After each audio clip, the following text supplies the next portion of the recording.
Mom guilt. It is a hot topic term. If you are a parent yourself, you are likely all too familiar with this feeling.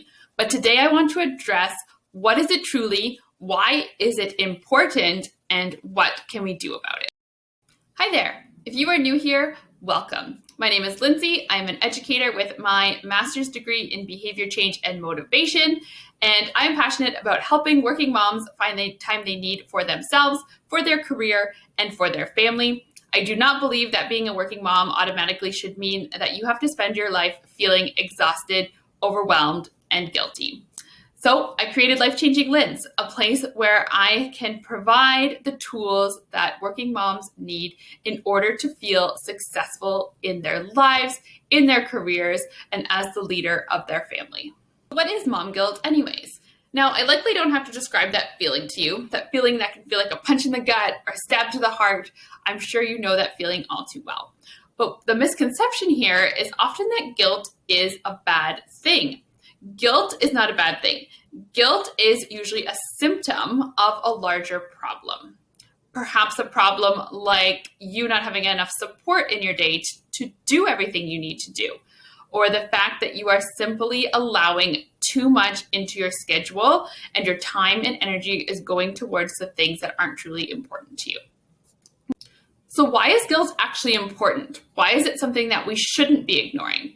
Guilt is important because it is a vital messenger. It is an adaptive practice that we have that tells us, hey, something's not right. It's something within us waving that little red flag saying, hey, put your attention over here. When we ignore that guilt, when we don't look at that little red flag, that's when we start to feel worse, and that's when it becomes a problem. That guilt is there telling you that, hey, this is the area that needs your attention. So then the question becomes, well, what do we do? How do we get rid of it? We do not want to get rid of it. We want to pay attention to it. We want to embrace it as a tool that we can use to make sure we're living our lives the way we want to live them.